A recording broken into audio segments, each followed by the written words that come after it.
السلام عليكم ورحمة الله وبركاته. walayaal horta waxaan doonayaa u mahad celiyo dadka mas'uuliyadda kale masjidkan oo i soo dhaweeyay oo fursad labaad i siiyay inaan meeshan soo duubo. shalayaan xitaa meeshan ii duubo laakiin codkii mikrofoonka ay shaqeyn waayo, marka waxaan doonayaa u mahad celiyo dadkii fursadda ay siiyay inaan meesha duubo ku ilaalaa. aad iyo aad u mahadsantiin, jazaakumullah khair. meeshan aan ii duubayaa meel taariikhi oo qiimo weyn leh oo ummadda Soomaaliyeed qiimo aad u weyn. meeshan waa gudaha masjid al-Qiblatayn, waa masjidka ugu horeeya oo Soomaaliya oo dhan, dhulka Soomaaliyeed oo dhan laga dhisay.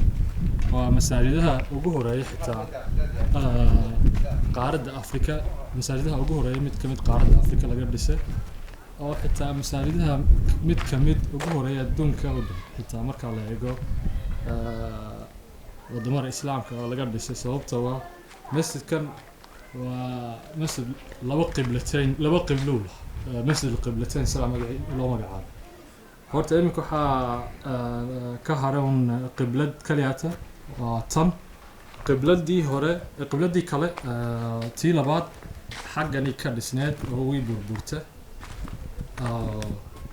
sida u arkaysiin. masjidkan laba qibladana waxay ahayd Makka, qiblada kalena waxay ahayd al-Quds. taasna waxay ku caddeynaysaa diinta islaamka inay soo gaadhay Soomaaliya ka hor intii soo gaarin wadamada carabta badankood, wadamada carabta intii soo gaarin iyo wadamada islaamka badankood intii soo gaarin. sababta waa labada qiblo waxay jirtay waqtiga hijrana wadamadii maanta diinta islaamka ku badan tahay badankood waqtigaas xitaa diinta islaamka may soo gaarin. oo si kastoo laakiin la arkayo in dalka Soomaaliyeed laba qiblo la jirta inta qiblada loo bedelin Makka. marka taas waxay ku caddeynaysaa ka hor sheegay diinta islaamka inay ku horeysay dalka Soomaaliya intii ka hor gaarin wadamada carabta qaarkood iyo wadamada muslimka oo islaamka ku badan tahay.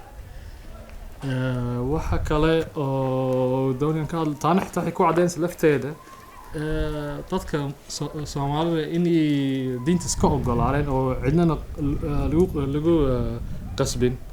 sababta waqtigaas muslimiinta ka laftooda iska dhibaataysanaa oo awood badan mii lahayn.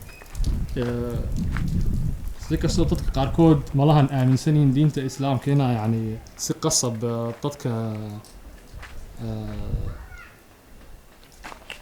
la geliyo ama lagu dalkooda lagu keenay, khaasan dadka shisheeyada badankii waxaasaa ku akhrisan. laakiin sidaa arkaysiin waxyaabaha meelaha taariikhiga waxyaabo badan ay ku caddeynayaan, ku sheegayaan diinta islaamka inay dalkan waqti hore timaade oo dadka aan lagu qasbin.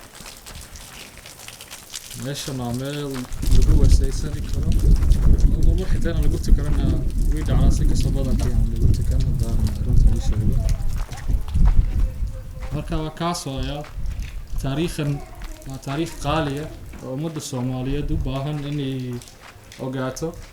oo xitaa meelahan taariikhda sidaan ka hor sheegay waxaa loo baahan in burburkan laga soo celiyo oo lasoo dhiso mar labaad oo la ilaaliyo oo hay'ad Soomaaliyeed oo ummad Soomaaliyeed u talinayso in la abuuro oo dalka oo dhan dalka Soomaaliyeed oo dhan meelaha taariikhiga soo celinayso oo ilaalinayso oo maalgelinayso sida dadka mustaqbalka la sii bari karo.